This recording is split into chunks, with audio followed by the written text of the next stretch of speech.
que les vôtres. Donc il ne s'agit pas de nous répondre. Je crois d'ailleurs que ce n'est pas l'objet. Il s'agit juste de prendre les observations des uns et des autres et voir dans quelle mesure vous pouvez les intégrer. Sinon, vous ne pourrez pas répondre à tout le monde, surtout que c'est un débat interactif. Je voulais cette précision. Donc l'objet de ces questions, ce n'est pas de vous demander de répondre à toutes ces interventions. C'est juste les recenser avec M. le ministre et voir dans quelle mesure vous pourrez les intégrer. Ceci d'autant plus que le document que vous faites ne va pas forcément prendre en compte toutes nos préoccupations. Par exemple, les deux professeurs d'université, le ministre des Mines et celui de l'enseignement supérieur, viennent de nous dire qu'ils sont en train de travailler sur un programme. La pensée autonome. Ça veut dire qu'il y a dans beaucoup de secteurs, les réflexions vont continuer. Ce que vous donnez, c'est un socle, me semble-t-il, à partir duquel la société va s'organiser. Sinon, il va y avoir beaucoup de secteurs où les incidences vont amener à différents développements. Donc, ce que je dis ici, c'est juste pour renforcer le socle que vous avez présenté. Ce sont les contributions d'un citoyen malien qui suit avec beaucoup d'intérêt ce que vous faites. Je voudrais, et je devais commencer par ça, vraiment vous remercier parce que le document est vraiment un document de qualité. Personnellement, je l'ai beaucoup apprécié. Et le professeur Ndiaye, d'ailleurs, ce n'est pas la première fois que je suis ces présentations et ça m'a toujours procuré du plaisir.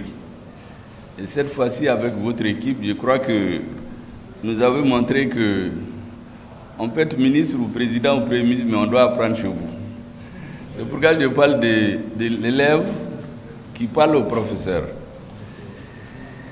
Ceci dit, je voulais juste faire quelques contributions. D'abord, vous avez parlé beaucoup de l'historique du Mali. Vous avez cité les grandes entités, les Mansa, les Askia. Je crois que vous avez omis les Soni. Parce que si vous parlez de l'Empire Songhai, c'est en deux étapes, il y a le Songhai et qui a eu deux empereurs, Soni et Askia. D'ailleurs, plus tard, vous avez parlé du grand canal qui a été construit vers Bourem. Ça, c'est du temps de Soni. Donc, il serait bon de le citer. Concernant les grandes victoires, vous en avez parlé beaucoup, les victoires historiques que notre peuple a portées au temps de la lutte contre le colonialisme.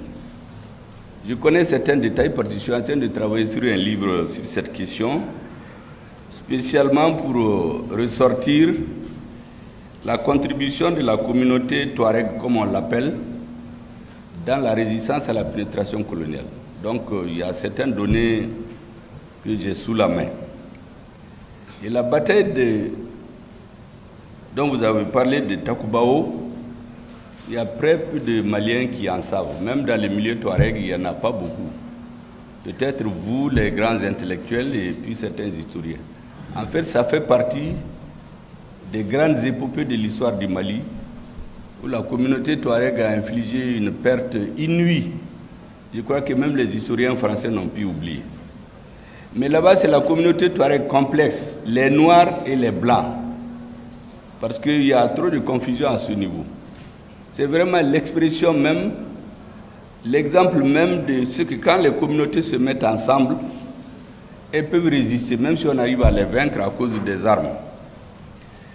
Ensuite, vous savez, dans la plupart des jeunes Maliens, quand vous les demandez, on vous dit la surface du Mali, c'est 1 241 000 murmurula, kilomètres carrés.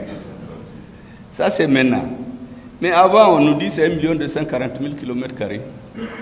C'est ce que l'ancienne génération sait. Les murmurus qui s'ajoutent là, 240 000 et quelques là, c'est après la guerre de 1987. C'est bon que les gens savent. Je suis sûr que dans la salle, il y a très peu de gens qui savent ça. Avant, la superficie, c'était 1 240 000. Mais après la guerre de 87, de 85-86, le Mali a ajouté ces 200 et quelques là. Et ça a été reconnu à La Haye. Donc, ça veut dire que les épopées de notre armée, là, en réalité, ce n'est pas maintenant. C'est seulement souvent dans les grandes nations où vous trouvez des périodes de l'histoire qu'on perd. Cette portion, c'est pourquoi quand j'ai entendu quelqu'un récemment dire aux gens, en philosophant, qu'il ne faut pas qu'on vous mette dans la tête que le Mali a gagné la guerre de 86. Bon, j'ai dit celui-là, c'est vraiment un ignare triomphant, quoi, parce qu'il ne connaissait rien de l'histoire du Mali. Et beaucoup ne savent pas, mais ils sont plus modestes. Je voulais donc souligner cet aspect. Ça, c'est vraiment un commentaire, ce n'est pas à mettre dans le document, c'est juste pour que les uns et les autres le sachent, d'où viennent ces 241 000 et quelques kilomètres carrés. L'Alliance des États du Sahel, effectivement, vous en avez parlé. Aujourd'hui, tout ce que nous disons doit intégrer la question des alliances. Vous savez, la première fois où on a discuté de cette question entre des officiels, c'est quand le premier ministre burkinabé était là, le 1er février 2013. 23. Lorsqu'on a fait un long développement là-dessus, et plus tard, quand j'étais à Ouagadougou, on s'est penché là-dessus un peu plus largement avec ces ministres. Je leur ai dit que pour faire toute construction, il est bon qu'on s'interroge comment les anciennes ont été créées et quelles ont été leurs difficultés. Vous avez parlé effectivement des fédérations Ghana, Guinée, Mali. Moi, je lui avais dit le Dahomey, la Haute-Volta, le Soudan, le Sénégal. De voir un peu comment ces groupes ont été constitués, quelles ont été leurs insuffisances et les difficultés qui ont amené à ce que ces alliances n'ont pas prospéré. Bien sûr, il y a le côté subjectif. Il y a les Français qui jouent en bas pour gâter, mais ils font la même chose même maintenant avec l'AES. Il y a aussi le côté subjectif. Le premier, c'est le côté objectif. Il y avait le président d'un pays voisin qui jouait. Vous savez de qui je parle. Mais il y a aussi le rôle des dirigeants en personne. Par exemple, celui d'un pays de l'AES, quand il a quitté la Réunion, il a promis d'aller ratifier. Mais arrivé dans son pays, il a refusé. Et la fédération est fondue comme ça. Parce qu'il a refusé ça. Parce qu'il a refusé de ratifier. Il m'a donné sa raison. Je lui ai dit que ça, c'est une des raisons. C'est celle que vous connaissez. Parce qu'il dit qu'on avait envoyé des valises d'argent à ce monsieur. Il a dit non, il y a aussi la place du Conseil de l'Entente qui était en gestation. Il a dit que le siège va être là-bas. Donc on corrompait les gens avec des petites choses du tout. Quand j'étais au Niger, pour la petite histoire, j'ai même dit aux Nigériens que j'ai failli être géographiquement un Nigérien. Parce que vous savez qu'à la fédération, comme ils ont joué, dans chaque pays, on opposait des frères et on aidait l'autre à gagner. Ou on aide les deux, chacun accuse l'autre d'être un collaborateur des Blancs. Mais celui qui gagne, on le prend, on travaille avec lui. Donc au Nigeria de Djibo Bakari et Amani Diori, il y avait c'était des parents. Donc pratiquement, si Djibo Bakari avait gagné, on lui avait promis de rattacher le nord du Mali. Donc si lui il avait accepté leur jeu, il allait être président avec le Niger et élargi aux régions du nord là. J'ai dit au premier ministre du Niger, j'ai failli être nigérien. Une première fois et la deuxième fois, j'ai raconté l'histoire que vous avez vue sur les réseaux.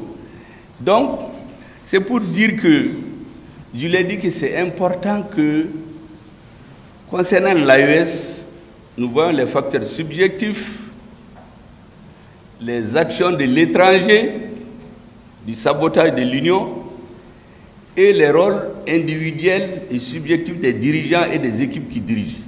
Parce que les peuples voulaient cette alliance-là il y a longtemps en réalité. C'est les politiques qui ont divisé les pays. Et donc, c'était important que tout le monde ait ça en tête. C'est-à-dire toutes les choses que je suis en train de dire, beaucoup, c'est pour votre information. Comme on dit, les élèves peuvent lire certaines choses et les dire à leurs professeurs aussi. Donc c'est un peu ce que je suis en train de faire. Maintenant, il y a le contexte et la justification dont vous avez parlé. Effectivement, tout ce qu'on dit là, ça repose sur la légitimité des institutions et la vertu des dirigeants. En Bomana, on dit Kamiba Nyemogo fait, ou bien comment on dit Nyemogo. Quand les premiers dirigeants donnent l'exemple, s'ils ne donnent pas l'exemple, le pays ne peut pas marcher. Tout ce qu'on dit théoriquement là, s'il n'y a pas la légitimité des institutions et la vertu des dirigeants à Titanie. Vous vous rappelez le jour quand on a fait le grand rassemblement sur le jour de la souveraineté retrouvée. Quand j'ai sorti le chiffre qui est devenu maintenant, parce qu'à force de dire la chose, tout le monde est d'accord. Quand je leur dis qu'on a sorti 4 millions et quelques de personnes en une journée, et que quand les services de sécurité ont vous donné plus, j'ai dit à Bambo, 4 millions ça suffit. Parce que c'est 4 millions et quelques. Ce jour-là, j'avais dit, non seulement 4 millions nous suffisent, mais les pays qui nous ont sanctionnés là, il n'y a aucun d'entre eux qui peut faire sortir 1 million de personnes. D'ailleurs, tous les présidents qu'ils appellent démocratiquement élus là, c'est avec 1 million 100, 1 million 200. Personne.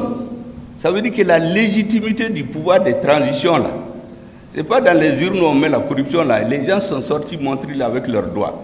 Parce qu'en venant dans ces manifestations là, tout peut vous arriver.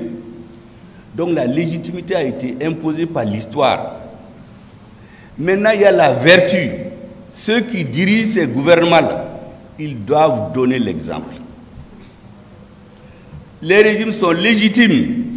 Si les dirigeants donnent l'exemple, ils peuvent imposer. Un père, quand tu veux sanctionner ton fils, le frapper là, il faut que tu donnes l'exemple. Si tu es un paresseux, toi, tu es dernier de la classe.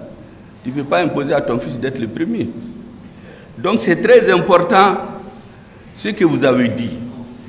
La légitimité des institutions et le leadership vertueux. Vous avez mis ça parmi les contextes de la justice et les méthodes. Vous savez, au lendemain de la guerre, lorsque la Corée, qui avait un niveau de développement égal à la Côte d'Ivoire, le Mali, a voulu se reconstituer, ils ont reconstitué le système éducatif. Vous savez que l'éthique et la morale sont devenues les matières les plus coefficiées, même aujourd'hui là-bas. C'est pour cela que quand un dirigeant, je me suis dit, quand il déconne, mais le peuple sort. Là-bas, quand un dirigeant, on le trouve en train d'avoir volé, il préfère se tuer. Depuis le bas âge, on enseigne aux enfants l'éthique. Voler, mentir, tricher, ni a que ni oui, on te tue bientôt, mais tu te tues. Vous avez eu des dirigeants des grandes boîtes là qui se sont suicidés. Vous avez eu des présidents, la population est sortie pour les renvoyer. Parce que l'éthique, chez eux, ils l'ont mis au centre de leur éducation. Je reviendrai sur une question du ministre de la fonction publique, la sécurité alimentaire, pour montrer que c'est un élément de légitimation des régimes. Vous avez ensuite les objectifs, les visions et les axes stratégiques. Moi, je voulais que vous ajoutiez, en tout cas, vous allez voir, c'est des avis, comme je dis, c'est à vous d'apprécier. Votre aéropage là est plus bien instruit qu'une seule personne qui parle. Vous savez, parmi les vertus, il y a le respect et la sacralisation de tous ceux qui donnent leur vie pour que le pays reste debout, les militaires. Parce qu'on nous a travaillé le mental. Moi, je discute avec beaucoup d'intellectuels qui sont nos promotionnaires. Les gens pensent que quand tu es militaire, là, il faut que tu congolo là-haut. Et les militaires aussi pensent que quand tu es civil, là, tu ne comprends rien de la stratégie. Mais c'est la vérité. Or, la réalité, c'est que on fait les mêmes écoles, on fait les mêmes matières. Ils sont seulement soumis à une certaine discipline où ils se taisent. Mais en plus, ils étudient la stratégie. Mais les civils, là, tu prends des leçons de philosophie, tu sais bien parler le français, on dit que tu es bien instruit. Il va te faire tomber dans le piou. Parce que lui, on lui a appris la stratégie.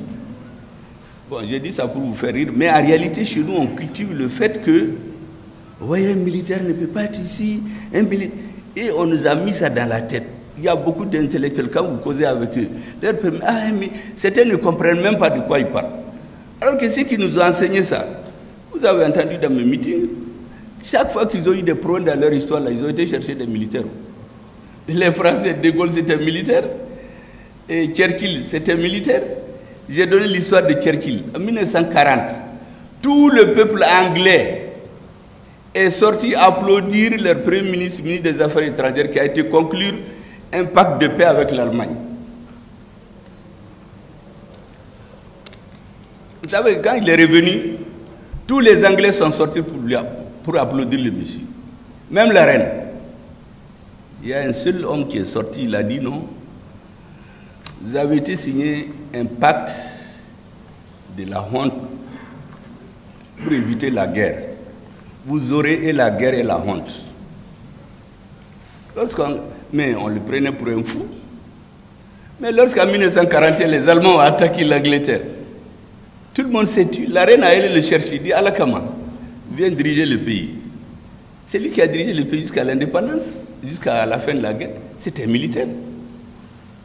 Les Américains qui nous donnent la leçon tout le temps, ils nous bourrent la tête, qui a ceci. Mais après la Deuxième Guerre mondiale, quand ils avaient l'incertitude que le communisme allait les envoyer, mais ils ont cherché un militaire pour le mettre à la tête. Mao, c'était militaire. Tous ces pays-là, quand ils sont dans des tournants existentiels chez eux, ils ont cherché un de leurs fils qui est militaire. Donc c'est lui qui donne sa vie. Son travail, c'est donner sa vie. Parce que moi, je suis un ingénieur de télécom, je vais au boulot et puis je vais à la maison voir ma femme. Mais eux, quand ils vont en mission, ils ne savent pas s'ils vont revenir. C'est la seule profession. Donc, il faut entrevoir la sacralisation et le respect de tous ceux qui, dans leur métier, sacrifient leur vie pour la nation. Vous avez ensuite, parmi les illustrations et les valeurs caractéristiques, bon, j'en ai déjà parlé, la légitimation des institutions et un leadership vertueux. C'est très important. Vous avez ensuite les valeurs, vous les avez citées. Je vous suggérerais d'ajouter, c'est vrai, on a parlé de le patriotisme. C'est très important, écrit noir sur blanc. Vous savez, je le sais parce qu'à un certain moment au Mali, parmi les critères pour être responsable, il y avait le patriotisme. Parce que quand vous mettez quelqu'un dans une position, il va discuter avec des grandes puissances, où les gens ont les moyens, ils sont plus expérimentés que lui.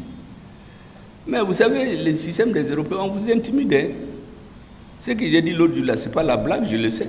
On vous amène dans une salle, au bagabaga. Devant les gens, c'est les sourires, les accolades.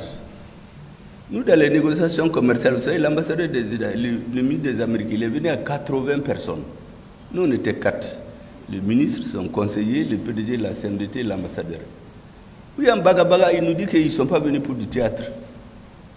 Qu'il faut qu'on soit d'accord avec ce qu'il dit. Moi, je lui ai dit que moi, je ne suis pas un artiste, je n'ai pas appris à jouer le théâtre. On a pris nos bagages, on est sortis. Après, ils ont prié, ils nous ont dit de revenir. Et puis, on a commencé à se parler comme des gens sérieux. Donc, c'est leur méthode. Si ce n'est pas que les membres de la délégation là, avaient un objectif, mais on allait céder à tout, mais on a refusé. Ils ont poussé leur président qui a appelé le nôtre la nuit. L'ambassadeur est allé réveiller à Tété à 6 h du matin. Quoi qu'a fait, quoi. Heureusement, à Tété ne nous a fait aucune pression. Il m'a parlé en soirée au téléphone. J'ai dit, mais vous croyez que la CIA n'a pas de gens qui parlent de soirée? Il s'est mis à rire. Il me dit, il ne faut pas nous amener des problèmes. J'ai dit, on n'aura aucun problème. Les gens, ils ont tort. Mais à la fin, ils ont cédé. On est venu avec une enveloppe de 250 milliards de francs CFA. Ils ont dit que la délégation malienne, là, c'est des fous. Ils sont venus dire le Burkina, ils n'ont rien, c'est un militaire qui est là-bas. Au Bénin, on peut donner, c'est un civil. Au Tchad, parce que c'est les pays qui produisaient le coton. Mais si on n'avait pas fait bloc, si seulement les considérations, avoir peur, menacer, ou bien les Européens, ils sont plus hypocrites. Hein. Ils vous appellent, ils disent, hey, les Chinois et les Russes, là, ils sont mauvais. Il ne faut pas travailler avec eux. Comme si nous, on ne sait pas choisir qui sont nos amis. Donc, je voudrais que vous ajoutiez le patriotisme. Maintenant, l'utilisation des technologies de l'information dont les uns et les autres ont parlé. Vous savez, la société évolue. On ne peut pas arrêter l'évolution. Il faut s'adapter. La Chine qui a fait le TikTok, là, mais là-bas, les enfants ne regardent pas les réseaux sociaux. Leurs ordinateurs, c'est des algorithmes qui regardent les mathématiques, la physique, les sciences économiques. Il n'y a qu'un moment dans la semaine où les parents autorisent les enfants à regarder les réseaux. Mais aux États-Unis, les enfants d'Obama ne regardent pas les réseaux sociaux. C'est le week-end. Il y a une fenêtre où les enfants sont autorisés à regarder la télé et les réseaux sociaux. Mais si chez nous, le père vient, le film laquelle les femmes aiment, là, comme un novelas, non? Il y a des familles où les maris se bagarrent avec les femmes. Ceux qui n'ont pas les moyens d'avoir deux télés là. On menace le mari, il sort. Là où c'est l'homme, c'est la femme qui sort. Et on regarde ces films, la femme embrasse son mari devant les autres et gifle son mari, la femme vient, il insulte son père. Mais quand les familles regardent ces choses-là, mais on formate leurs esprits. Et les pays où ces novelas-là, c'est pas regarder, c'est interdit, c'est crypté. Quand tu veux, tu payes et tu vas regarder. Mais c'est chez nous, la télé nationale diffuse. Donc, Toi, tu n'as pas mangé le soir, ta femme est en train de regarder. Si tu parles là, on te dit qui d'a là, quoi. Et puis si ça ne va pas là, on te menace. Les enfants voient les gens qui insultent leur mari, leur femme. Mais ça, il faut que nous-mêmes, on décide là. Sinon, on ne peut pas arrêter la technologie. Hein. Si on interdit de faire ces programmes-là, à notre télé, ou les chaînes cryptées qui sont chez nous là, le gouvernement peut faire la liste d'un certain nombre de chaînes et interdire que ça soit sur leur bouquet. Donc c'est à nous de décider qu'est-ce qui est bon pour nous. Sinon, si on laisse les autres là, ils vont nous venir vendre leurs affaires là. Vous savez, l'homosexualité, quand il vient un ministre, on lui chuchote à l'oreille. Chez nous, on a renversé un régime comme ça. Les pays scandinaves sont venus, ils ont vu les membres du gouvernement, on dit coéducation complète, ou comme on appelle là. Ils ont réuni les enseignants, ils ont été, le premier ministre a monté au président, il dit mais c'est très bon. Ils ont été à Ségou, ils ont fait leur atelier, quand ils ont adopté les livres, comme le président voulait renvoyer le premier ministre. Le premier ministre est venu donner les livres, il dit mais vous avez fait du bon travail. Et puis il a appelé Mahmoud Diko, et puis il a envoyé une copie à Nyoro. Et les régionaux se sont levés, disent que ce premier ministre, tant qu'il est là, et ils ne veulent pas de lui. Mais ils l'ont jeté, mais ça c'était un complot entre les politiques et les religieux. C'est les Occidentaux qui ont amené de l'argent pour introduire l'homosexualité dans nos écoles. Et les gens du gouvernement ont accepté. Et donc ces gens-là, s'ils veulent répandre leur culture, c'est à nous de dire qu'est-ce qu'on ne veut pas. Mais quand on a des dirigeants qui jouent eux-mêmes, le premier ministre est d'accord pour l'homosexualité, le président lui dit que c'est bien alors qu'il n'est pas d'accord, parce qu'ils ont des conflits internes entre eux. Mais les Occidentaux, ce n'est pas leur problème. C'est comme ça qu'on fait chez nous. Donc c'est à nous de savoir qu'est-ce qu'on veut et l'interdit chez nous. Les films, les technologies, l'information et tout. On ne peut pas arrêter la technologie, je vous assure. Maintenant, le ministre de la Sécurité alimentaire a parlé de nourrir les gens. Vous savez, j'ai l'habitude dans mes...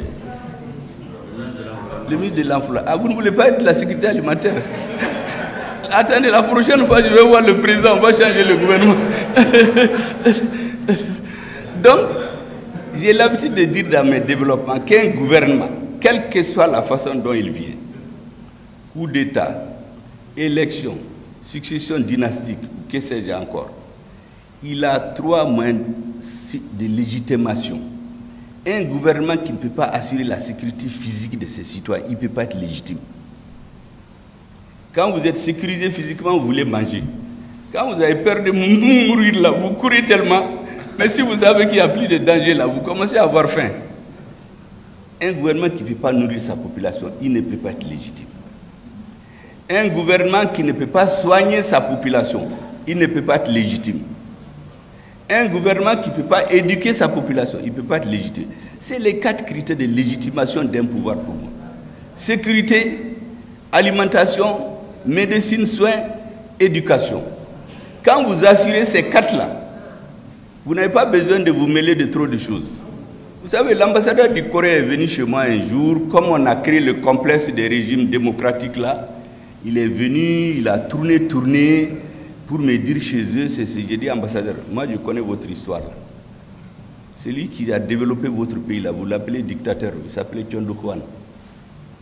C'est pas, vous n'avez pas élu.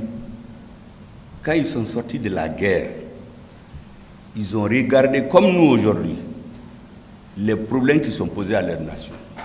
Premier problème, ils avaient tous faim, ils ne mangeaient pas leur faim. Le président dit que tant que tous les Coréens ne mangeront pas leur faim, on ne pourra rien faire. Donc ils ont investi, et en 4 ans, ils ont inversé la tendance. Personne n'a faim là-bas. C'est eux qui se promènent pour vendre le riz dans le monde. Deuxième chose, il dit maintenant, il faut qu'on accède à la connaissance. C'est les premiers dans les technologies, l'information aujourd'hui, la communication, en tout cas les uns des premiers. Avant, ils ne savaient rien, ils étaient comme nos pays. Donc c'est les dirigeants, ces choix. Et quand vous faites des choix, il faut insister là-dessus. Et l'éducation. J'ai dit à l'ambassadeur, mais votre dernier président, là, la population est sortie pour le renvoyer. Ils n'ont pas eu besoin qu'on leur paye de l'argent. Parce que quand une population est sécurisée, quand elle mange bien, elle est soignée bien, elle est éduquée, quand les dirigeants foutent là, ils vont sortir les renvoyer. On n'a pas besoin des groupes minoritaires qui sortent pour déstabiliser un régime. on est obligé de tirer sur eux. Quand les gens sont des milliers, aucun militaire ne va tirer sur eux. Mais c'est comme ça qu'on a fait tomber le Corée. Donc il a dit, Excellence, chez nous là, ne venez pas me mettre dans la tête qu'on a des militaires, c'est pas bon. Chez vous, c'est un militaire qui a sorti votre pays de l'ornière. On a arrêté le débat, on est passé à autre chose. Donc, c'est extrêmement important d'assurer la sécurité alimentaire. Moi, j'ajoute sanitaire et éducationnel. Un peuple qui n'est pas éduqué, il ne peut pas résister aux aléas de l'histoire. Et enfin, j'avais expliqué ici, et plusieurs fois, qu'un État, c'est la force et le droit. Je le répète partout. Un État, c'est la force et le droit. C'est son armée, après avoir assuré les moyens de légitimation, et le droit pour qu'il y ait de l'ordre, pas de désordre dans le pays. Le droit pour s'opposer à quiconque veut s'imposer, par la force aux autres, et disons la force pour dissuader n'importe qui veut s'imposer aux autres, comme les terroristes veulent s'imposer à nous aujourd'hui. Et le droit pour protéger les droits des citoyens. C'est ça un État. Et un État, dans un État, les citoyens doivent avoir peur ou avoir honte. Les deux d'ailleurs. Peur et honte. S'il n'a pas peur, il n'a pas honte, c'est un animal. On nous a transformés en animaux. Les gens n'ont pas peur, ils n'ont pas honte de l'État. N'importe qui se lève, il va défier le président, il va l'insulter, il va prendre le gouvernement. N'importe qui. Et il n'y a pas de droit. Un maire se lève, il va vendre les rails. Un ministre se lève, il privatise les TP. On ne peut rien. Quand on veut faire des travaux d'urgence, on dit aller chez des privés. Donc les gens n'ont peur de rien. Dans un État où les gens n'ont pas peur, l'État c'est le droit et la force.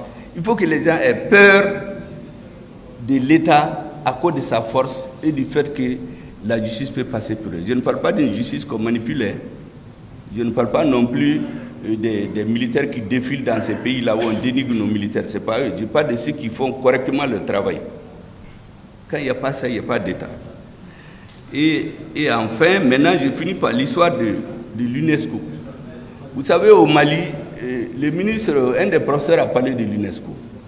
Vous savez, les programmes qu'on nous enseigne, le ministre de la Défense a d'ailleurs parlé des instruments, l'éducation qu'on met dans la tête des gens depuis le bas âge. On enseigne l'histoire des autres au premier cycle. Quand on commence à être plus conscient, on nous enseigne l'histoire des Européens. Vous savez d'où c'est venu? En 1960, lorsque les pays ont acquis leur indépendance, comme les autres cherchent toujours à nous maîtriser, ils ont tout de suite organisé à Addis Abeba, en 1962, la conférence mondiale sur l'éducation en Afrique. Tous les pays ont été. Le Mali était représenté par le ministre de l'Éducation, Ablaye Singaré, et notre ambassadeur à Paris, je crois que c'était Camilla, en tout cas un de nos hauts responsables. Mais c'est là-bas qu'on a uniformisé l'enseignement dans tous les États africains. Maintenant, quand les dirigeants sont retournés chez eux, chaque pays a essayé de l'adapter. Chez nous, les gens se sont plus penchés sur la décolonisation du mental des gens. Mais cet aspect-là, ça leur a échappé, je crois. En tout cas, tu entends chaque Malien qui se lève, ah, la réforme de 1962, Outa Doyara Boramiou. Parce qu'on nous a dit que tout a été créé à partir de ça. Ce n'est pas vrai. C'est les Occidentaux qui ont fait ça. Et dans tous les pays africains, là, c'est les mêmes programmes à peu près. Tous les pays francophones, là. On vous enseigne les Babamba, les Soni Alibar et autres là, en première année. Quand vous venez, Révolution française, la Révolution russe, l'histoire, la Révolution industrielle en Angleterre. Ça, c'est la vérité. Mais que vous sachiez d'où ça vient. Donc, quand le ministre de la Défense dit qu'il y a les instruments, ces instruments-là ont été élaborés, ça peut échapper des gens à des moments donnés, mais nous, ça ne doit pas nous échapper. Parce qu'encore une fois, le ministre de la Culture, il est là, il a le verbe haut souvent, parce qu'il sait que son premier soutien dans l'équipe gouvernementale, c'est le président. Parce que le président nous dit que la culture, le mental, non, tout ce qu'on fait, c'est zéro. Donc je voudrais vous féliciter. Tout ce que j'ai dit là, c'est vraiment des contributions, comme je dis. Tout ce que nous avons dit, c'est les avis des membres du gouvernement. C'est vos élèves individuellement. Allez-y intégrer ce qui est bon, parce que c'est pour toutes les institutions. Donc on ne prétend pas détenir seule la vérité, mais en tout cas intégrer ce qui est bon là-dedans. Qui parle au professeur Ndiaye. C'est le premier ministre qui clôt la séance. Je voudrais d'abord vous remercier pour votre exposé. Honnêtement, je le trouve brillant. Vous savez, aucune œuvre humaine n'est parfaite. C'est pourquoi je ne voulais pas ajouter complète. Et ça montre effectivement qu'on ne s'est pas trompé. Dans le choix de votre équipe, le ministre de la Refondation ne s'est pas trompé. Le président non plus ne s'est pas trompé parce que vous savez qu'au sortir des assises nationales, beaucoup ont parlé des 30 ans. Tous les Maliens sentent que ça ne va pas. Mais quand les Maliens se sont retrouvés, ils ont dit ce qui leur fait mal. Mais comment soigner cette maladie? Certains ont dit qu'il faut que l'or brille pour le Mali, il faut arrêter la spéculation foncière. Mais tout ça, s'il n'y a pas des hommes de valeur au centre, à tout agneau. Donc c'est la phase la plus sensible qu'on vous a confiée de traiter, réfléchir et proposer aux Maliens. Et je pense que le travail a été fait avec succès. Il nous appartient de vous aider et de nous aider à l'enrichir. Parce que ce que vous avez présenté, c'est un socle. Je veux qu'on comprenne tous, y compris les ministres, que vous ne pouvez pas traiter de tout. Vous présentez un socle autour duquel chaque secteur va travailler. Je disais que le président a bien fait, parce qu'on pouvait juste dire on est sorti des assises, voici les résolutions, comme on a l'habitude de faire. Mais cette fois-ci, on a pris chaque domaine. Et le sincère, le comité interministériel chargé de la mise en œuvre des résolutions des assises, c'est une nouveauté, quand même, pour qu'on ne laisse pas les choses. Qu'à la fin de la transition, on puisse dire voici ce qui a été fait à partir de vos demandes et voici ce que nous avons pu faire. Et l'une des parties les plus sensibles, c'est celle dont vous vous occupez. Donc, vous donnez au président les moyens de donner suite, effectivement, à cette revendication du peuple. Je crois qu'on est dans cette dynamique. Ce n'est pas pour rien que j'ai lancé quelques fleurs au ministre de la Culture en lui disant que son premier soutien dans le gouvernement, c'est le président. Parce qu'on sait que les Malikoura, là, si l'homme ne change pas, il ne pourra pas changer. Donc ce que vous dites, c'est des instruments pour pouvoir changer l'homme. Je voudrais donc vous féliciter. Donc vous donnez en réalité suite à une revendication majeure des Maliens à travers les assises nationales et à une revendication majeure, une exigence majeure que le président a placée devant le gouvernement. C'est de donner suite à ce que les Maliens ont demandé. Je crois que vous êtes en train de remplir honorablement cette mission. Je voudrais donc vous féliciter et dire qu'en tout cas au niveau du gouvernement, vous pouvez compter sur notre soutien. Le premier ministre de la Refondation, il est l'un des piliers de ce système. Vous savez, au début, quand on formait le gouvernement, quand j'ai dit de venir, il dit non, lui ne veut pas être ministre. J'ai dit, il n'y a pas de ministre. Histoire de Refondation là, il faut que tu viennes. Tu vas l'expliquer. Parce qu'au début, beaucoup ont dit, mais c'est quoi votre fondation là? Bon, quand j'ai appris récemment, ça faisait rire les gens, que Macron aussi a mis un comité de refondation de la France. J'ai dit, bon, ça veut dire que c'est bien compris maintenant par beaucoup de gens. Les assises nationales, beaucoup n'étaient pas pour. Mais ça s'est tenu et le président en a tenu compte. Parce que les assises ont posé les bases, le soubassement du nouvel édifice qu'on va construire. Ces assises, si vous vous rappelez, ceux qui ont fait leur mouvement de contestation, les militaires qui ont délivré le peuple malien, plus la majorité des Maliens, qui n'étaient ni dans l'un ni dans l'autre, c'est eux qui se sont retrouvés, pour tracer une feuille de route pour le peuple malien. Et le président l'a pris en main, c'est la mise en œuvre de cette feuille de route que le président met en œuvre. On vous a donc confié un aspect et vous êtes en train de le faire honorablement. Je voudrais donc vous remercier et vous dire que le Mali compte beaucoup sur vous. Tout le monde vous regarde. Parce qu'on a l'habitude de faire des bons textes, on applaudit, on rentre à la maison et puis c'est fini. suivez votre affaire parce que les Malikoura là, ça dépend de la réussite de votre travail aussi. Et j'espère que vous allez continuer. En tout cas, nous comptons bien sur vous. Merci bien, mesdames et messieurs. Monsieur le ministre, félicitations. La séance est levée.